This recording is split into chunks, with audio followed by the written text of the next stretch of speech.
सर्वांना नमस्कार. जय नाथ. आपण चैतन्य पीठाच्या YouTube वाहिनीवरून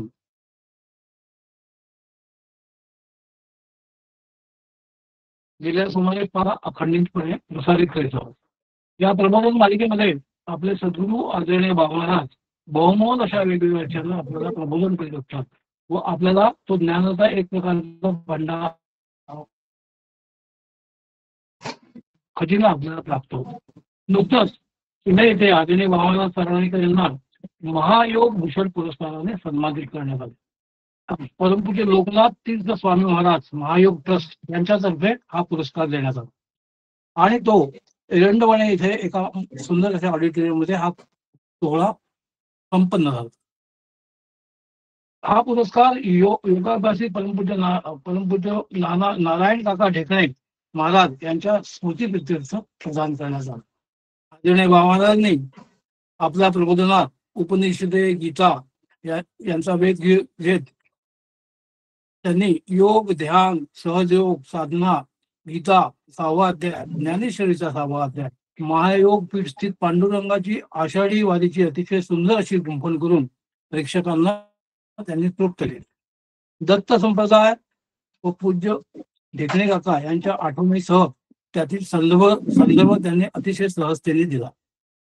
आपल्या सहज बोलण्यातून सर्वांना त्यांनी अक्षरशः मंत्रमुग्ध केले.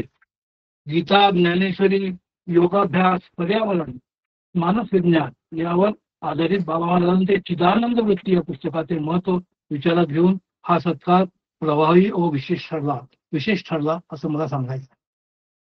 आजच्या या उद्या परवा आपली गुरुपौर्णिमा आहे, त्यामुळे या गुरुपौर्णिमेच्या एका संदर्भाने किंवा याच्या हा योग साधून मी बाबा महाराजांना विनंती करतो की या गुरुपौर्णिमेच्या निमित्ताने आपलं जे प्रबोधन श्री दत्तपुराण याच्यावर सुरू आहे त्याच्यामधील काही निवडक श्लोकांचा आधार घेऊन आजचं निरूपण आपण या विषयावर करावं गुरुपौर्णिमेच्या निमित्ताने अशी मी बाबा महाराजांना विनंती करतो आणि त्यांना आजच्या प्रबोधनाला सुरुवात करावी अशी विनंती करतो.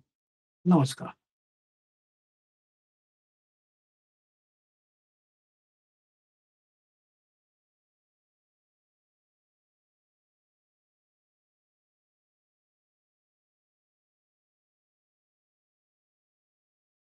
अनुसूयाति संभूतो दत्तात्रेयो दिगंबरा समर्तृगामी स्वभक्तानां उद्धरतां भव संकटा.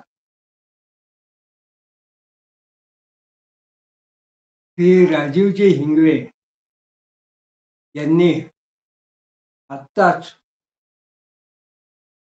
महायोग भूषण पुरस्कार याचा उल्लेख केला आणि हा पुरस्कार हा जणू आत्तापर्यंतचं आपलं जे काही कार्य आहे, जो काही अभ्यास आहे, विशिष्ट संशोधन आहे,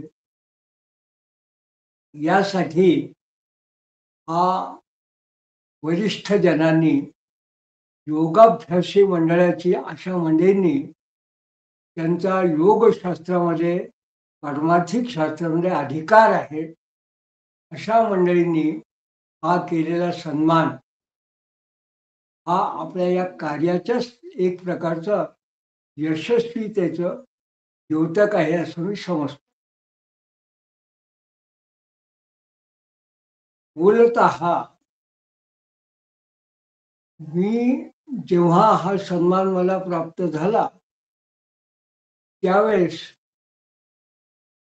त्या सभागृहामध्ये उत्स्फूर्त मी जो काही विषय त्या ठिकाणी मांडला त्या निमित्ताने त्यात हा जो सन्मान आहे हा सन्मान मी गीता ज्ञानेश्वरी दत्तपुराण तसंच योगतंत्र आणि आधुनिक पर्यावरण मानस विज्ञानच्या मानसशास्त्र तंत्र यांच्या समन्वयात जे काही संशोधनपर अभ्यास केला त्या संशोधनासाठी हा सन्मान प्राप्त झालाय असं मी समजतं, असं मी त्या ठिकाणी सांगितलं. आज मला असं सांगायचं आहे की या मूळ संशोधनाची जे काही मूळ सूत्र असेल या क्षेत्रात म्हणजे महायोग किंबहुना योगशास्त्र या विषयात संशोधन करण्याची ही मूळ प्रेरणा किंवा संकल्पना जी होती, ही प्रेरणा मला खऱ्या अर्थाने दत्तपुराण या ग्रंथातूनच मला मिळाली. पण तेव्हा साधारणपणे आजपेक्षा 36 वर्षपूर्वी 86 ते 89 म्हणजे 1986 ते 89 या कालामध्ये मी जेव्हा माझ्या जळगावला पोस्टिंग असल्यामुळे नर्मदा किनारी धडगाव आणि मोलगी धडगाव भागामध्ये त्या ठिकाणी जेव्हा माझा एक विशिष्ट मुक्काम होता त्या धडगावला म्हणजे शूलपाणेश्वर आणि हापेश्वर यांच्या मधल्या त्या शूलपाण झाडीच्या भागामध्ये मी जेव्हा माझा मुक्काम असायचा त्या मुक्कामात माझं दैनंदिन जे काही कार्य असेल भूगर्भशास्त्रज्ञ म्हणून सर्वेक्षणात वगैरे ते झाल्यानंतर निवांत वेळात मी जेव्हा दत्तपुराण या ग्रंथाचा साधारणपणे परामर्श घेत असेल त्या काळामध्ये ही कल्पना हळूहळू रुजायला सुरुवात झाली. मग या दत्तपुराणामध्ये एक विशेष प्रकारचा योग हा जो दिसून येतो तो योग इतरत्र जे काही ग्रंथकार सांगतात त्यापेक्षा तो वेगळा आहे, तो हळूहळू लक्षात यायला लागतो. आणि मग हाच विषय जेव्हा पुढे मग सुरुवात केली या विषयामध्ये आणखीन अभ्यास करायला, मग तेव्हा गीता, ज्ञानेश्वरी, मग वेगवेगळे योगतंत्र आणि मग एन्व्हायरमेंटल सायकॉलॉजी किंवा मानसविज्ञान या शास्त्रांचा मग मी प्रयोगनिष्ठ अभ्यास सुरुवात केली.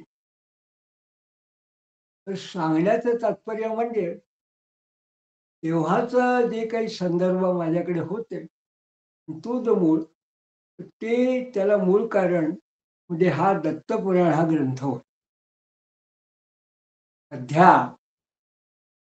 आपण गेली काही पुष्प म्हणजे 50 पेक्षा अधिक पुष्प आपण या भगवान दत्तात्रेयाच्या जणू काही चरित्रात्मक अशा पुराण ग्रंथाचं म्हणजे दत्त पुराणाचं चरित्र चिंतन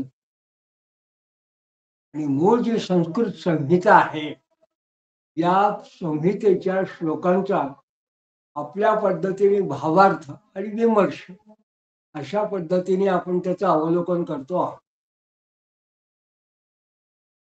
मग आजच्या पुष्पामध्ये नेमकी काल परवा गुरुपौर्णिमा होऊन गेली. या गुरुपौर्णिमेच्या निमित्ताने काहीतरी विशेष आपल्या जे या ग्रंथात लक्षात आलं असेल ते पुनश्च आपण या निमित्ताने चिंतनाला घ्यावं अशी माझी सहज कल्पना. का तर काही या विशिष्ट श्लोकांमध्ये जे माझ्या नित्य कुठल्या न कुठल्या चिंतनात राहतात अशा श्लोकांमध्ये गुरु शिष्य भाव हा एक महत्वाचा भाग या दत्तपुराणाच्या काही श्लोकात दिसून आला. म्हणून मी जेव्हा श्री राजीवजी हिंदे यांना सांगितलं की यंदाच्या या पुष्पामध्ये आपण दत्तपुराणातल्या पण होऊन गेलेल्या काही भागातल्या काही श्लोकांचा संदर्भ घेऊन आज चर्चा करणार आहोत. निमित्त काय तर गुरुपौर्णिमा म्हणून गुरु शिष्य संवादात्मक काही चिंतन. तेव्हा हा विषय सुरू करायच्या आधी मला असं सांगायचं आहे की दत्तपुराणाच्या 3ऱ्या अष्टकात 5वा जो अध्याय आहे, या 5व्या अध्यायामध्ये भगवान दत्तात्रेयांचा जो शिष्य अतिशय विद्वान, खऱ्या अर्थाने भगवान दत्तात्रेयाचा वरद हस्त ज्याच्या मस्तकावर आहे, ज्याला दत्तात्रेयाकडून चिरंजीव अशी वरप्राप्ती झालेली आहे. चिरंजीव म्हणजे कुठल्या अर्थाने, तर एक माणूस सोडला तर कुठल्याही एखाद्या शक्तीकडनं, राक्षसाकडून, देवादिकाकडून सुद्धा ज्याचा वध होणार नाही आणि पंचारगामी अशा वेगवेगळ्या प्रकारचा ज्याला सिद्धी प्राप्त आहे, असं सहस्त्रार्जुन कार्तिवीर्य असा जो शिष्य आहे, हा जो शिष्य आहे त्यांनी भगवान दत्तात्रेयाकडे काय मागितलं, तर मोक्षाची प्राप्ती मागितली. साधारणपणे कुठलाही शिष्य हा गुरुकडे जातो तर काय मागतो, मला मोक्ष प्राप्त व्हावा म्हणून मला आध्यात्मिक मार्ग याची उपासना सांगा आणि असा मार्ग सांगा की मला मोक्ष प्राप्ती होईल. असा साधारणपणे वेदांताप्रमाणे दृढ असा एक भाव आहे. व्यावहारिक दृष्ट्या पाहिलं तर सामान्य माणसं ही गुरुकडे गेल्यावरती मम इप्सिप्त कार्यार्थ जपे विनियोगा, म्हणजे एखादा मंत्र तंत्र पूजा आपण करतो त्या माझ्या मनातली जी इच्छा आहे ती पूर्ण व्हावी याच्याकरता करत असतो. त्याच पद्धतीने गुरुकडे गेल्यावरती माझ्या मनात अमुक अमुक इच्छा आहे ती पूर्ण व्हावी म्हणून माझ्यावर कृपा करा, असं आपण म्हणतो. तर हा सामान्य मनुष्य स्वभाव आहे आणि त्यात अयोग्य असं काही नाही. पण गुरु हा तर कल्पवृक्ष आहे, हा जणू काही जंगम कल्पवृक्ष आहे जो तुमच्या दाराशी येतो. म्हणून जसं गुरुचरित्रकारांनी एका ठिकाणी एका सूत्रात म्हटलंय की गंगा पापम शशी तापम दैन्यम कल्पतरुस्तथा पापम तापम दैन्यांच्या हरेची गुरुदर्शना. म्हणजे गंगेकडे गेलं की पाप नाहीस होतं. पौर्णिमेला, कोजागिरी पौर्णिमेला चंद्रदर्शन केलं की शीतलता, औषधी भैषजी शीतलता प्राप्त होते. आणि कल्पवृक्षाकडे गेलं की आपल्याला मन इप्सित अशी इच्छा असेल ते प्राप्त होतं. पण पापम दापम दैन्यांच्या हरेची गुरुदर्शनम. सद्गुरू हा असा आहे की तो जंगम तीर्थ आहे. म्हणजे तो चालत काही वेळा घरी येतो, फिरत स्वग्रही आणि पाप ताप आणि दैन्य तिन्हीचं हरण करतो. म्हणून त्याला जंगम कल्पवृक्ष म्हटलंय. तुमच्या जे मनात असेल ते तो तुम्हाला प्रदान करतो. या ठिकाणी त्यांचा हा शिष्योत्तम जो अर्जुन आहे त्याला मोक्ष प्राप्ती तर हवी आहे, योगाचं ज्ञान तर हवं आहे. पण यांनी गुरुकडे आधी काय काय मागितलं, तर तो जो संवाद आहे, यांनी गुरुकडे नेमकं काय मागितलं, हा गुरु शिष्य संवाद आज आपण काही सूत्रात मुद्दाम बघतो आहोत. तर या 3ऱ्या अष्टकातल्या 5व्या अध्यायामध्ये या अर्जुनाने भगवान दत्तात्रेयांना असं म्हटलं की मत्शासनम त्वत्प्रसादात सर्वत्र व्याहतम दिशा भृत्या मे वासना का अपि न मे मोक्षा द्रुते अधुना. म्हणजे तुझ्या कृपा प्रसादामुळे माझं शासन जणू काही चहूकडे अखंड असं आहे आणि शत्रू सुद्धा भृत्यामे वासना, विष द्वेष करणारे असे जे शत्रू आहे ते सुद्धा माझे आता जणू काही नोकर झालेले आहे, सेवेकरी झालेले आहे. हे माझी कापी न मे मोक्षा द्वितीय अधुना मोक्षाशिवाय आता मला माझ्या मनात कोणतीही वासना नाही. पण वासना आहे असं त्यांनी म्हटलं. पण याच्या मनात नेमकी काय आणखीन एक इच्छा आहे ती त्याने आधी सांगितली. मग हे म्हटलं काय इच्छा आहे.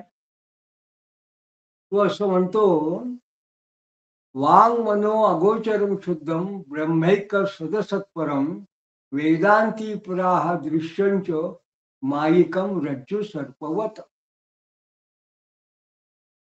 म्हणजे वांग मनो अगोचरम शुद्धम ब्रह्मैक सदसत्परम. वाणी मनाला अगोचर असणारं शुद्ध ब्रह्म ते एक आणि ते सत असताहून श्रेष्ठ आहे. सत सत परम. सत आणि असत याच्यापेक्षा परम असं ते आहे. आणि बाकी सगळं जग जे आहे हा दृश्यंच माईकम रज्जू सर्पवत. आणि हे जे सगळं दृश्यमान असं जे काही आहे जग दिसतंय हे रज्जूवरती म्हणजे रस्सीवरती भासणाऱ्या सर्पाप्रमाणे माईक आहे असं कोण म्हणतं असे वेदांती म्हणतात. पुढे हा म्हणतो राहा अन्यो न अनादित सत्यम मिथ्याचे दृश्यते कथम उत्तमत्वादिकम त्वस्य कर्मण्ये वापरे ब्रुवन. म्हणजे अनादि ते सत्य आणि मिथ्या ते कसं दिसतं. राहा अन्य अनादि तत् सत्यम आणि मिथ्याचे दृश्यते कथम. अनादि ते सत्य म्हणजे मिथ्या आहे ते कसं दिसतं. आता दुसरा जो आहे तो काय म्हणतो तो काणा. तो असं म्हणतो की उत्तमत्वादिकम त्वस्य कर्मण्ये वापरे भुवन. जे परमेश्वराचं जे उत्तमत्व आहे ते कर्मानं आहे असं मीमांसक म्हणतात. आणि तिसरा जो आहे त्यांना सांख्य मतवादी असं म्हणतात. ते काय म्हणतात की नानात्मत्वम जगुष्टान्ये प्रधानम कारणम परम निमित्तम द्वंद्वजम चान्ये क्षणिकत्व परेश्यच. म्हणजे काही दुसरे सांख्यवादी हे प्रधान कारण असं श्रेष्ठ मानून प्रधानम कारणम परमम. प्रधान हे मुख्य कारण आहे असं मानून ते जीवनामध्ये नानात्व वेगवेगळ्या प्रकार असे मानतात. 24 तत्व 22 तत्व 16 तत्व असे वेगवेगळे मानतात. तर काही निमित्तम द्वंद्वजमच्या अन्य काही क्षणिकवादी लोक आहेत ते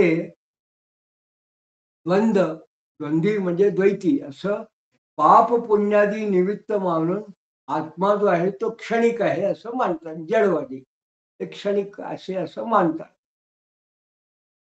तर या पद्धतीने हा राजा जो आहे हा अतिशय विद्वान आहे म्हणून तो भगवान दत्तात्रेयाला विचारतो की या ठिकाणी वेदांती मग मीमांसक सांख्यवादी आणि जे क्षणिक असे जे आहे त्यांना क्षणिकवादी त्यांनी म्हटलं आहे. जड द्वैतावादी असे. हे चार प्रकारचे लोक हे काय आहे युक्त्या स्वपक्ष दार्यार्थम वेदादिन्यो जयंत्या अपि युक्तम किमत्रम भगवन भ्रमशांत्या उपादिश. हे सगळे लोक काय आहे हे स्वतःचा जणू काही पक्ष म्हणजे स्वतःचं मत दृढ करण्यासाठी वेदाधिकांची योजना करतात. सगळेच लोक असं सांगतात की आम्ही जे म्हणतोय तेच वेदात सांगितलेलं आहे. म्हणजे वेदांतात जे काही उपनिषद आहे ब्रह्मसूत्र आहे अगदी गीता सुद्धा जे काही सांगते ते आम्ही जे म्हणतो तेच सांगितलं आहे. म्हणून हा असं म्हणतो की देवा यात नेमकं खरं ते काय. योग्य काय आहे असा माझ्या मनात जो भ्रम आहे त्या भ्रमाचा निराश तुम्ही करा आणि असा मला या निमित्ताने काहीतरी उपदेश द्या, असं याने म्हटलं.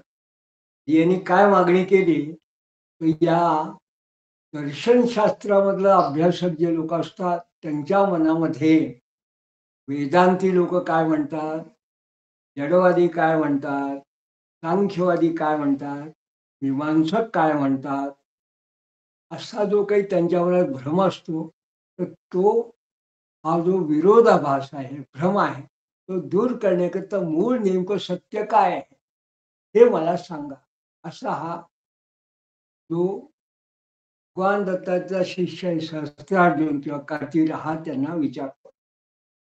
मग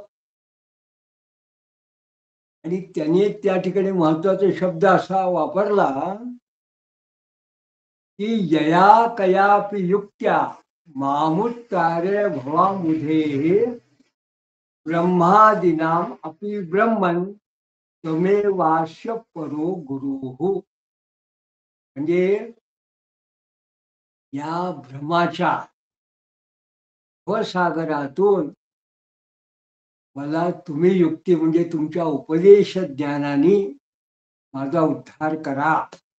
यया कयापि युक्त्या म्हणजे तुमच्या उपदेशाने मामुत्तारय माझा उद्धार करा भवांबुधे या भवसागरातून. बुधे म्हणजे हा जो संभ्रम आहे माझ्या मनात त्याच्याकडून. या ठिकाणी एक महत्वाचा शब्द त्यांनी असं म्हटलं की ब्रह्मादीनाम अपि ब्रह्मन त्वमेवाप्स्य परो गुरु. देवा तूच म्हणजे दत्तात्रेयाला हा असं म्हणतो ब्रह्मादिकांचा सुद्धा तूच परम गुरु आहे, देवांचा सुद्धा गुरुणाम गुरु तूच आहे. असा हा गुरु शिष्य संवादाची सुरुवात आहे. म्हणून आपण असं म्हटलं की गुरुपौर्णिमेच्या निमित्ताने आपले दत्तगुरु, आपले परात्पर गुरु, देवादिकांचे ब्रह्मादिकांचे सुद्धा जे गुरु दत्तात्रेय आहे, जी आपली परंपरा आहे, ते गुरु आपल्या शिष्याला नेमकं काय उपदेश करतात ते आता आपण बघतो. तर दत्तात्रेय असं म्हणाले भगवान प्राह शास्त्राणाम एकम तात्पर्य मीरितम बृहस्पतींद्र संवादम शृणु संचय भेदकम. भगवान दत्तात्रेय असं म्हटलं की शास्त्रांचं तात्पर्य एकच सांगितलं आहे, पण तुला जर एकदम शास्त्राचं तात्पर्य सांगितलं तर तुला कळणार नाही. म्हणून मग मी तुला बृहस्पती आणि इंद्र यांचा संवाद तो तुला सांगतो आणि मग यातील जो एक शब्द मात्र महत्वाचा आहे की सगळ्या शास्त्रांचं तात्पर्य ते एकच आहे, यातले एक शब्द म्हणजे विशेष काय आहे, शास्त्राणाम एकम तात्पर्य मी इरितम. म्हणजे यातला एक शब्द जो आहे तो अद्वैत ब्रह्मामध्ये या एक शब्दामध्ये त्याचं तात्पर्य आहे. म्हणजे अद्वैत म्हणजे ब्रह्मात्मैक्य भाव या हा एक म्हणजे अद्वैत, याच या सगळ्याचं कथेचं वगैरे तात्पर्य आहे. म्हणजे एखादा जर श्रोता असेल त्याला सहज असं लक्षात येईल, या ठिकाणी जेव्हा स्वामी महाराजांनी शास्त्राणाम एक तात्पर्य, या समग्र शास्त्रांचं तात्पर्य काय आहे तर अद्वैत आहे. हे अद्वैत म्हणजे ब्रह्मात्मैक्य भाव, हा त्यातला मूळ भावार्थ धरायचा. तो आचार्य परंपरेप्रमाणे शंकराचार्य परंपरेप्रमाणे आला आहे, तो स्वामी महाराजांनी प्रगट केला आहे असं आपण या ठिकाणी लक्षात घ्यावं.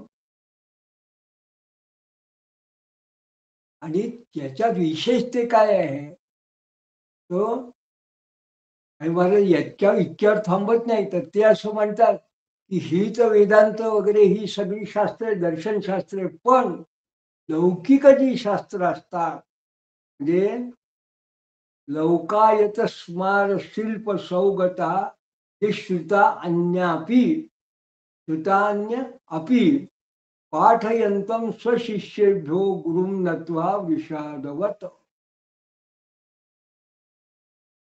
जे केवळ प्रत्यक्ष प्रमाण मांडणाऱ्या चार्वाकाचं मन किंवा चार्वाकाचं मत, चार्वाक हा प्रत्यक्ष प्रमाण मांडणारा आहे असं का म्हणतात? हे चार्वाक दर्शन असं म्हणतो की यावत जीवेत ऋणं कृत्वा घृतं पिबेत. का? भस्मीभूतस्य देहस्य पुनरागमनाय कुत. देह एकदा भस्म झाला की तो पुन्हा कसा येणार?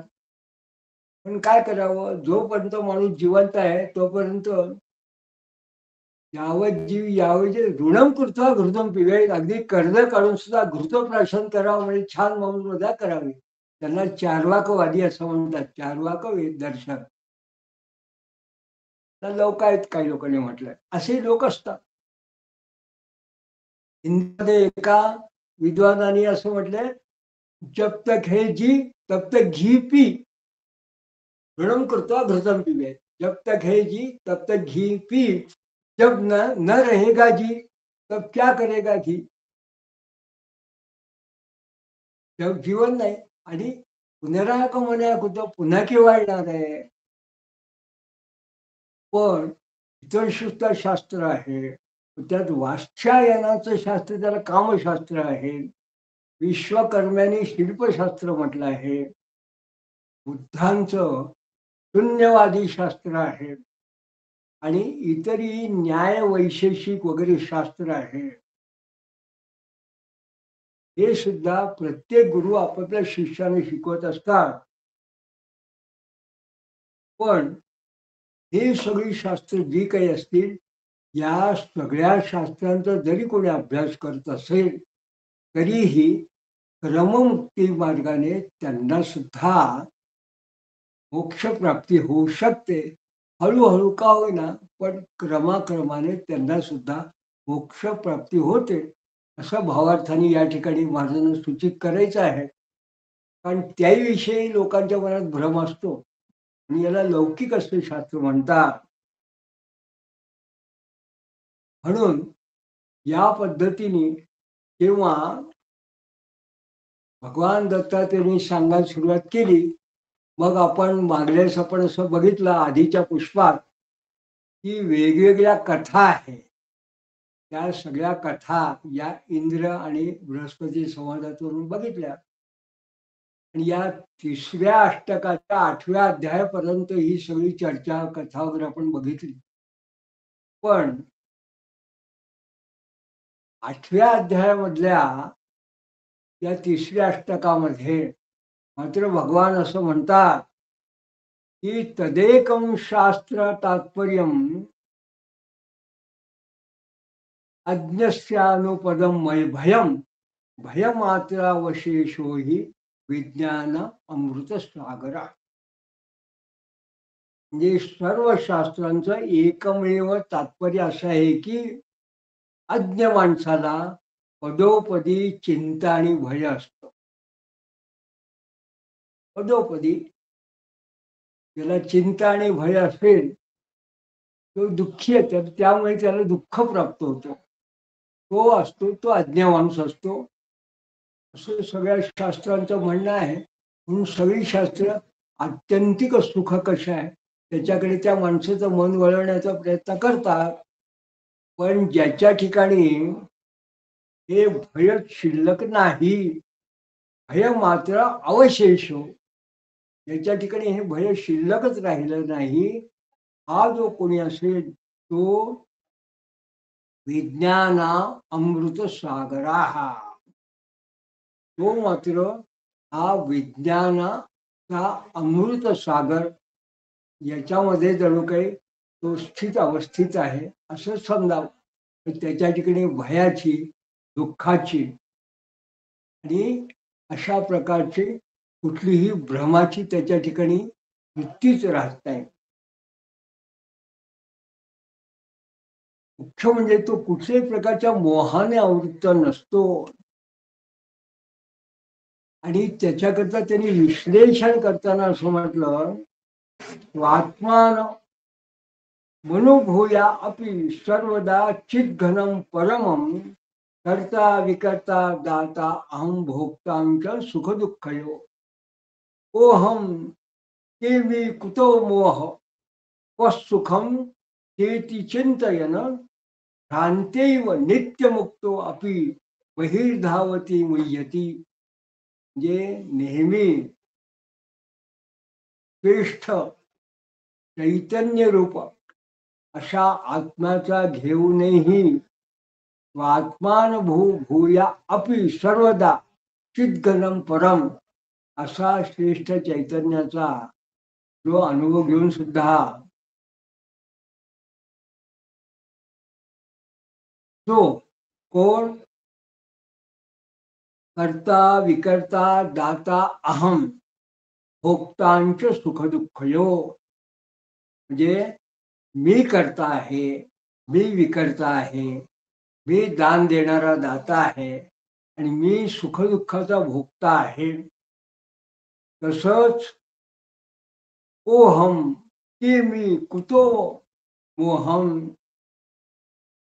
मी कोण आहे, हे कोण, हा मोह कुठून आला, सुख कुठे आहे, व सुखम ते चिंतयन, याचा जणू काही भ्रमाने विचार करत तो करतो, असाच राहतो.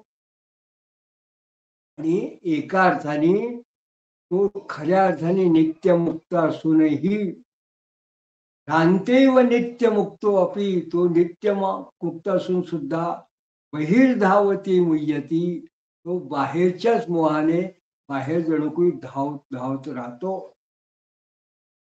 आणि याला त्यांनी उदाहरण कसं दिलं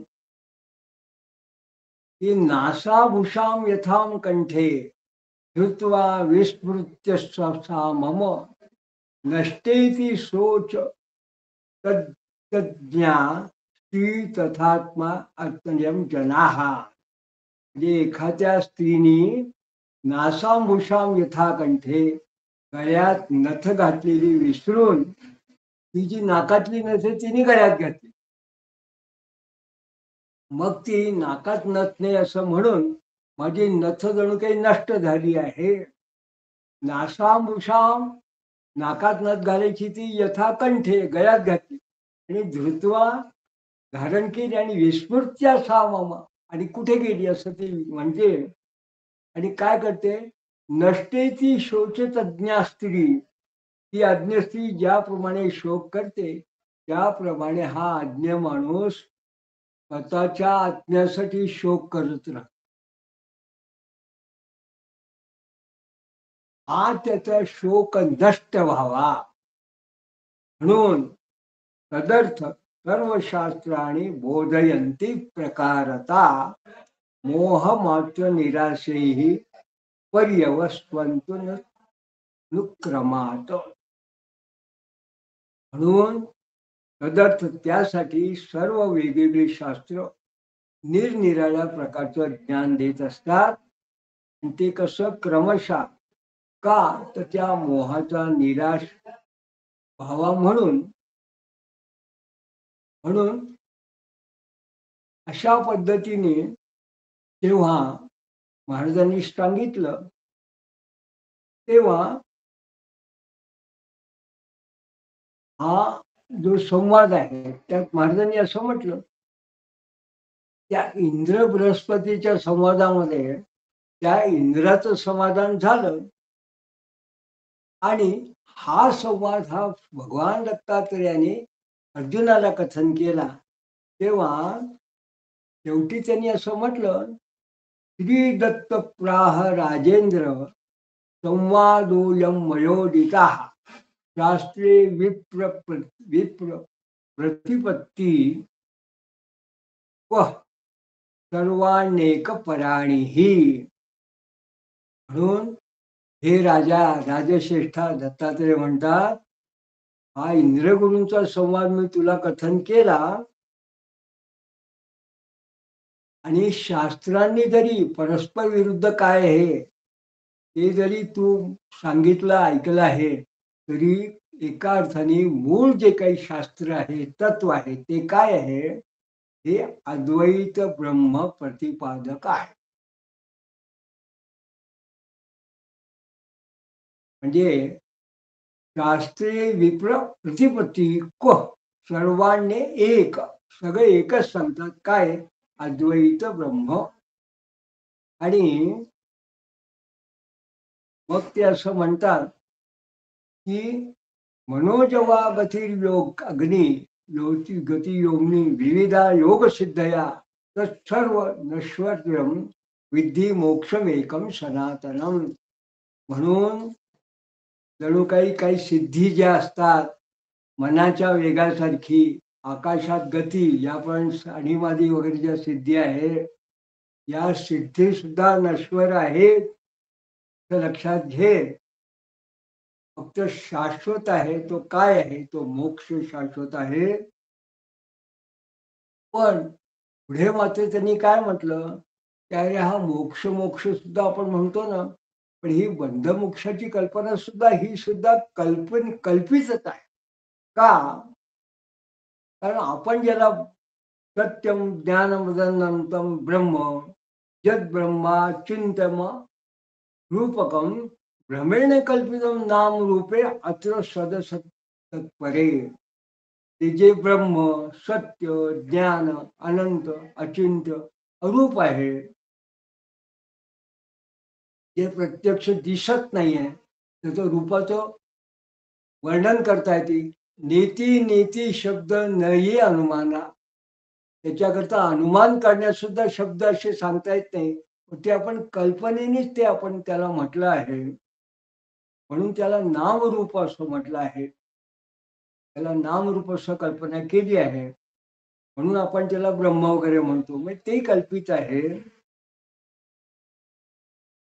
अशा पद्धतीने त्यांनी शेवटी मोक्ष हा सुद्धा कल्पितच म्हटला आहे त्यांनी. आणि मग ते महाराज असं म्हणतात, जीव ईशश्च तद्भेदो विद्याचत्त द्युतिस्तियम षडस्माकम नाद्यम शाम जीवेश कल्पना. जीव ईश, जीव ईश्वर भेद, अविद्या चित्त आणि अविद्या योग, हे सुद्धा जे अनादी आपण म्हणतो हे सुद्धा अनादीच आहे. पण त्यात जीव ईश ही सुद्धा कल्पना खोटी आहे. म्हणजे ही सुद्धा कल्पनाच आहे. म्हणून का असं म्हणतात? तर ते म्हणतात रौप्यम सुप्ता शिवश्याणाम विव तस्करात्मनी ना विद्या कुतो भेदम केन योग परात्मना. ते शुक्ती व रजत जे रौप्यम सुप्ता, जे एखादा आपण तांबा वगैरे असतो त्याच्यावर चांदीचा मुलामा चढवतो, किंवा खांबावर चोर, तस्करम त्याना दिवी, खांबावर चोर हे प्रत्यक्ष जसं आपण म्हणतो. पण आत्मा कशावर आहे? आत्म्याच्या ठिकाणी जर अविद्या नसेल तर भेद कुठे? म्हणजे आत्म्याचा संयोग कोणाशी आहे? असं असताना आत्म्याशिवाय दुसरं काही नाहीच आहे, तर भेदादी योगाची कल्पना केली तर योग कुणाशी करणार आत्म्याचा? कुतो भेद केन योग परात्मना. हा म्हणून हा सुद्धा एक प्रकारचा मिथ्याभ्रम आहे. तो खऱ्या अर्थाने वस्तुसिद्धीसाठी उपयोगाचा नाही. म्हणून द्वैतम नास्त अत्र नास्तत्र नासित प्राह न भविष्य न अनर्थकम अपि भातम ऋषेवेंद्र ऐंद्र जालवत्त मनोन मौनम. म्हणून द्वैत हे मुळात नाहीच आहे. ते पूर्वी सुद्धा नव्हतं, भविष्य काळ ते नसणार आहे.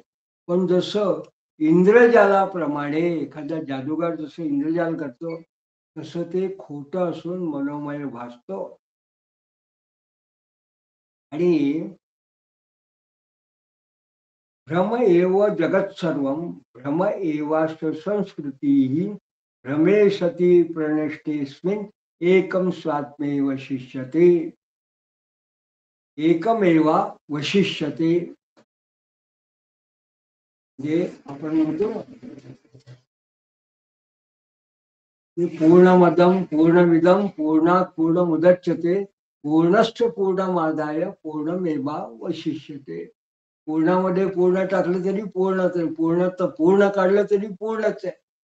त्या आणि पूर्णात पूर्णाकडे उरतं काय तर पूर्ण, असा वेदांताचा एक नियम आहे. त्याप्रमाणे असा की भ्रम एव जगत सर्वम भ्रम एवास्य संस्कृती. सगळं विश्व हे भ्रमच आहे. या विश्वाचा पसारा हाही भ्रम आहे. भ्रमे सती प्रणष्टेस्मिन्. हा भ्रम नष्ट झाला म्हणजे केवळ स्वात्मैक शिष्यते. केवळ आत्माच उरतो. आणि असं ज्ञान ज्याला प्राप्त झालं, तस्मात् भ्रमं निराकृत्य ज्ञान योग परो नराहा इहेव भजती स्वस्थ परमानंद आप्लुताहा. त्यामुळे भ्रमाचं निराकरण करून ज्ञान योग याच्या पलीकडे गेलेला ज्ञानयोग परो नरा, ज्याला ज्ञानप्राप्तीनंतर जो पलीकडेचा मानव येव भजती, तो माझ्या ठिकाणी या पद्धतीने तो ईश्वराची भक्ती करतो. ते ईश्वर त्याची श्रद्धा टिकून असतो.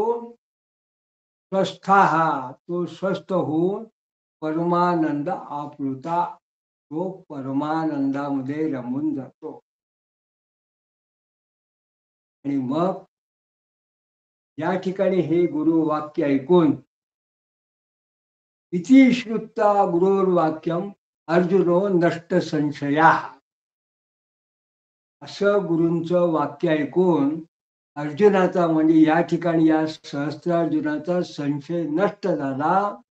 आणि धैर्याय प्राप्त बोधस्य, ज्ञान प्राप्त झालेल्या स्वतःच्या स्थैर्यासाठी धैर्याय प्राप्त बोधस्य पर्यपृच्छत्र ईश्वरम तदीश्वरम. मग स्वतःला आता धैर्य कसं प्राप्त होईल याच्याकरता त्यांनी पुन्हा दत्तात्रेयाला विचारायला सुरुवात केली. तर या ठिकाणी आपण असं म्हटलं की एक प्रकारे या अद्वैताचं ज्ञान झालं, जे मितूपणाची झाली बोलवण. तुकामुळे तेथे नाही मितूपण, स्तवावे ते कवना लागे. देव पाहावयाशी गेलो तेथे देवाची होणी ठेव. ती जेव्हा अवस्था प्राप्त होती तेव्हा नेमकी काय अवस्था आहे, ही एक अवस्था ही केव्हा होती, ते हे विशिष्ट जेव्हा ब्रह्मात्मैक्य भावाचं त्याला ज्ञान झालं की माझ्या ठिकाणी जो आत्मा आहे तो आणि जे ब्रह्म आहे ते एकच आहे.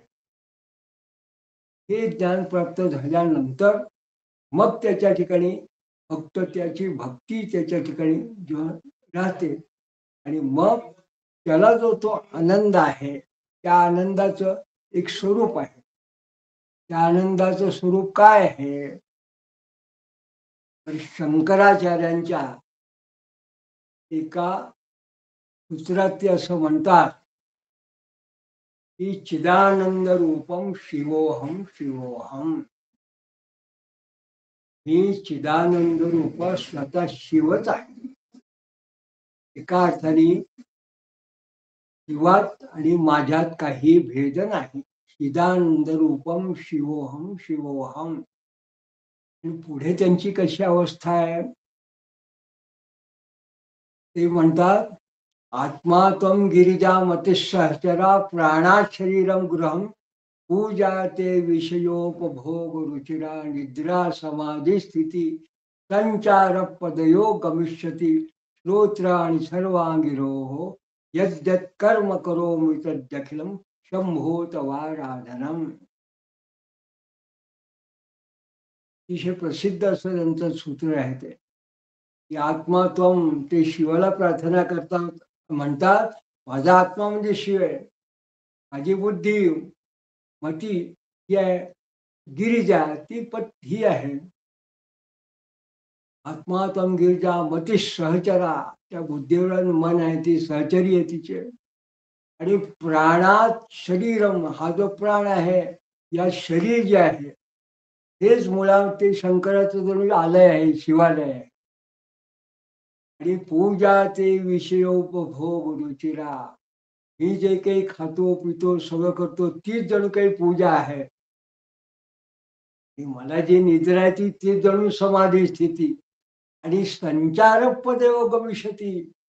मी जे काही चालतो बिलतो वगैरे, माझं जे काही भ्रमण आहे, चालणे फिरणं, जे काही ऐकतो श्रवण, श्रोत्र आणि सर्वागिरो, जे काही ऐकतो ते जे काही मी काम करतो या देहाकडून, यद्यत कर्म करो मी तद दखिलम, हे सगळं हे देवा शंभो शंभो शंभो तवारधम, तुझी आराधनाचे. हे त्यांचं मूळ चिदानंद रूपम शिवोहम, हे त्याचा भाव आहे. हा असा विशिष्ट चिदानंद जो आहे तो त्याचं हे प्रमाण आहे, की असा आनंद हा जो ब्रह्मात्मैक्य भावाला प्राप्त झालेला असेल, ज्याला गुरुकडून ज्ञान प्राप्त झालेलं आहे, जो गुरुज्ञानाने परिपुष्ट परिपक्व असा आहे, तो या अवस्थेला पोचतो. तो स्वस्थ परमानंद आपलता, तो कायम परमानंदात म्हणजे चिदानंदात राहतो. तर या ठिकाणी आचार्यांनी म्हटलं आहे. तुकाराम महाराजांनी एखाद्या ठिकाणी म्हटलं, आनंदाची डोही आनंद तरंग, आनंदाची अंग. त्यांनाही आनंदाची अनुभव. हा जो विशिष्ट आनंद आहे, कुठला आनंद आहे? हा चिदानंद आहे. हा जो चित शक्तीचा त्याच्या ठिकाणी अवस्थित असलेला आणि त्याचा परिचय झाल्याचा हा जो ब्रह्मात्मिक भाव, याला चिदानंद असं म्हटलेलं आहे.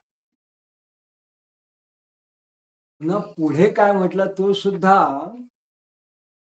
दत्तात्रेयाने आणखीन वेगळं जेव्हा प्रगट केलं तेव्हा त्यांनी आणखीन एक सांगितलं, की खऱ्या अर्थाने महत्वाचा भाग तो काय आहे, हे सगळं दत्त जो आहे, हे आपण म्हणूया की दत्त पुराणात दत्ताने अर्जुनाला हा उपदेश केला.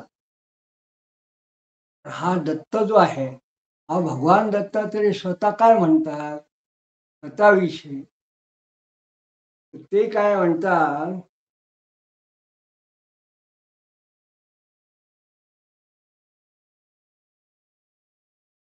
यदेकं परमं ब्रह्म नित्यमुक्तं विक्रमं तत्शक्ती समाविष्टं विशनासर्वभूतमनीषीं स विष्णू स शिवो ब्रह्मा तो अग्नि इंद्र स्वरांग ह्रीही धाता काल क्रिया करता जीवन मृत्युरामया नारायणो ऋषिकेशो भूतम भव्यम भवच्च स.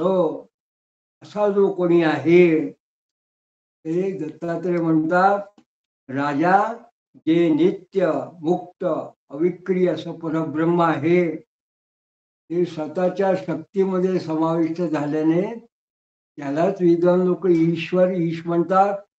तोच विष्णू, तोच शंकर, तोच ब्रह्मा, अग्नी, इंद्र, हरी, धाता, काल क्रिया करता, नारायण, ऋषिकेश, भूत भविष्य वर्तमान तोच आहे. आणि शेवटी वस्तू मात्रम इदम सर्वम अहमेवास्मि सर्वदृक अहमेव परम ध्येयम विच्छा भ्रम निवृत्तये. म्हणजे वस्तुमान असलेलं हे सगळं दिसणारे जे काय आहे ते सगळं अहम एकाम अहम एशा अस्मी, अहम एशा अस्मी, हे मीच आहे या ठिकाणी. म्हणून परम ध्येयम मिथ्या भ्रम निवृत्तये. अहम एकम परम ध्येयम. म्हणून खऱ्या अर्थाने भ्रमाच्या निवृत्तीसाठी माझं म्हणजे ब्रह्माचंच ध्यान करावं, माझं ध्यान करावं. आणि ही सुद्धा ही कल्पित आहे सगळी. तर अशा पद्धतीने सगळ्यात शेवटी जेव्हा दत्तात्रय असं वर्णन करतात स्वतःच, तेव्हा ते असं म्हणतात, समष्टीर ईशा सर्वज्ञो वशमाय स्वराट सुख असत्या भानाख्यम भक्तावूती हृदगुरो प्यसो. म्हणजे याहून समष्टी रूप ईश्वर सर्वज्ञ मायेला ताब्यात ठेवलेला असा जो सुखरूप परमात्मा आणि असत्याचं भान नसलेला भक्तांच्या हृदयाला ज्यांनी आवृत्त करून घेतलेला आहे, असा जो कोणी आहे, तो जो गुरु आहे, तो सुद्धा बीज आहे. भक्ता हृती हृद हृप्यसौ. भक्तांच्या हृदयात राहणारा जो गुरु आहे, तो सुद्धा बीज आहे.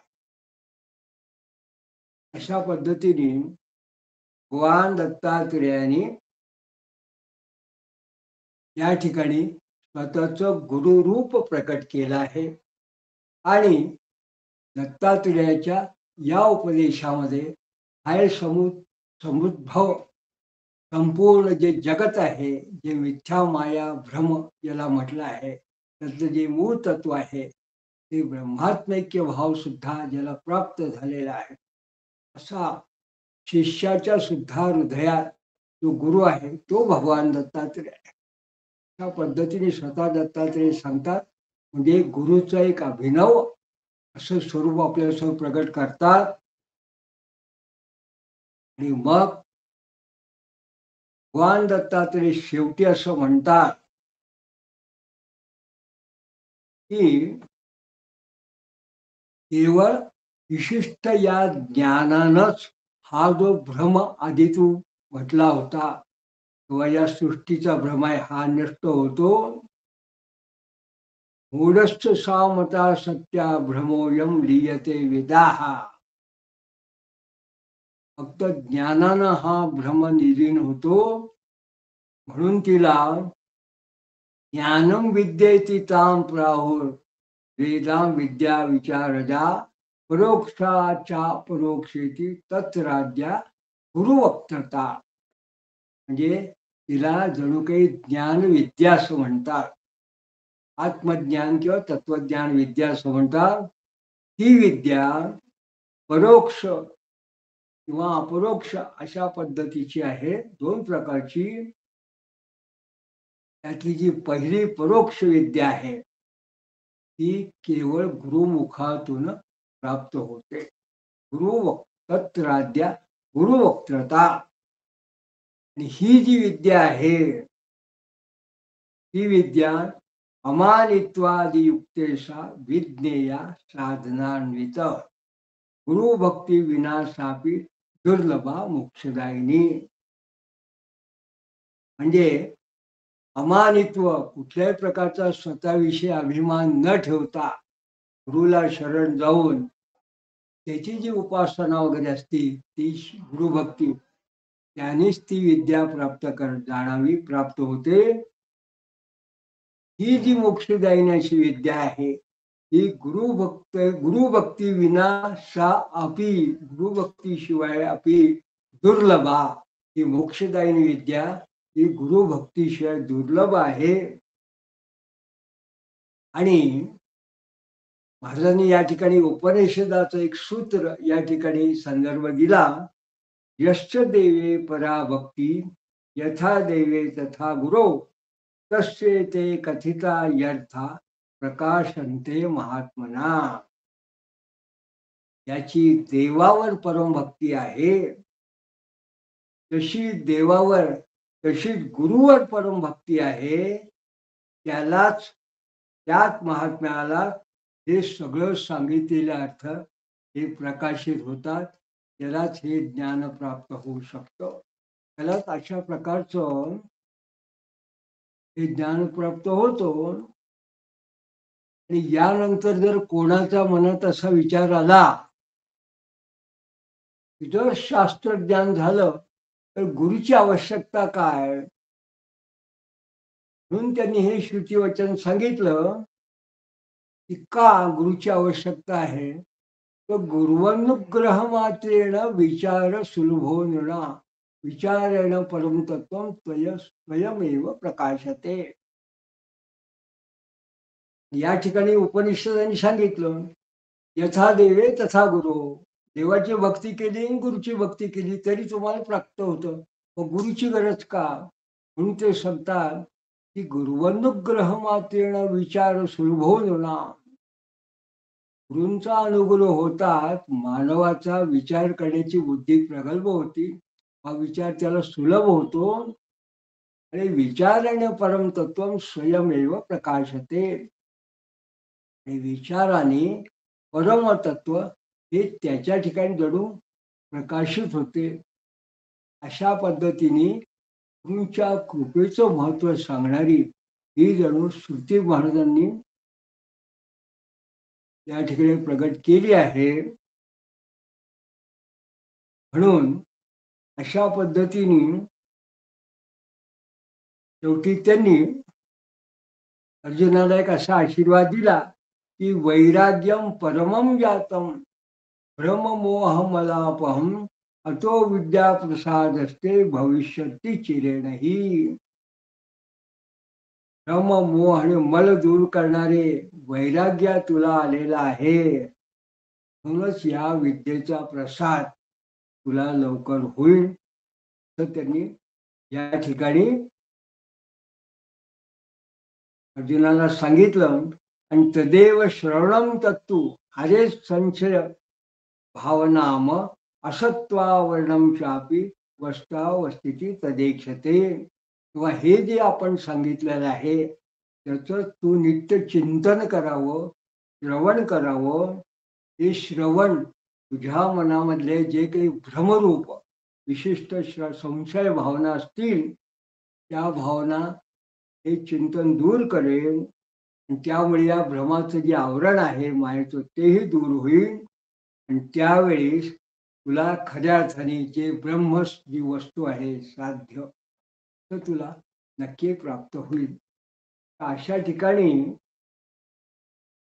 महाराजांनी एक प्रकारे गुरुचं महात्म्य जे प्रगट केलं आहे ते आज आपण या दत्त पुराणातल्या 4थ्या अष्टकातल्या साधारण 20व्या श्लोकापर्यंत 3ऱ्या अष्टकापासून 4थ्या अष्टकातल्या काही ठराविक श्लोकांमधून आपण या संवादातून या गुरुपौर्णिमेच्या निमित्ताने आपण याचं चिंतन केलं. तेव्हा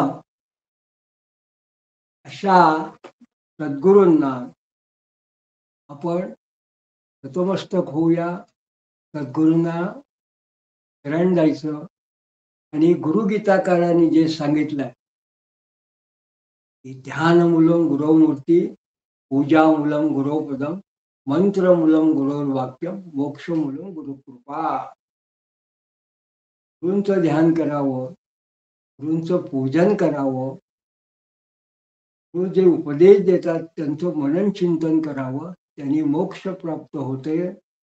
गुरुदर्शित मार्गेण मनशुद्धी तू कार्ये. गुरूंनी सांगितल्या मार्गाने मनशुद्धी करावी. हे गुरु वक्रस्थित ब्रह्म प्राप्यते गुरुप्रसादता. म्हणजे मग गुरूंच्या ठिकाणी जे ब्रह्मज्ञान आहे त्यांच्या मुखात ते आपल्याला प्राप्त होतं. येन मार्गेण शिष्यस्तम तेहीच ब्रह्ममयो भवे. या मार्गाने शिष्याला ब्रह्ममय अवस्था प्राप्त होतील.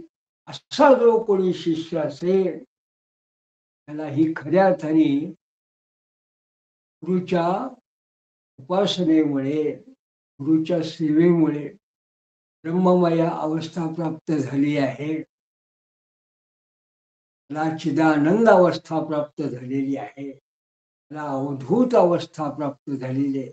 असा जो कोणी असेल त्याला गुरुगीताकार सांगता सच योगी सच संन्यासी न निरागनीय न न साक्षा क्रिया केवळ गुरुदास्य का. तो असा जो गुरुचा दास असेल, केवळ गुरुचा दास्य का, सच योगी स्वसन्यासी, तोच योगी आहे, तोच संन्यासी आहे. सच योगी स्वसन्यासी न निरागनीय, तो फक्त निराग्नी, मी स्वतः स्वयंपाक करणार नाही कारण मी संन्यासी आहे, मी दंड घेतला आहे असं जो म्हणतो, त्याला निराग्नी म्हटलं. तो मी कुठली क्रिया करणार नाही कारण मी योगी आहे असं जो म्हणतो, तो निरस्वच्छ अक्रिय त्याने म्हटलं. तो नव्हे, खरा संन्यासी योगी हा गुरुदास आहे, हाच आहे. तो भक्त गुरुगीता सांगतो. अवधूत चैतन्य श्री गुरुदेव दत्त. परमपूज्य श्री वासुदेवानंद सरस्वती स्वामी महाराज की जय. श्रीमद सद्गुरु चैतन्यानंद सरस्वती नाना महाराज. नर्मदे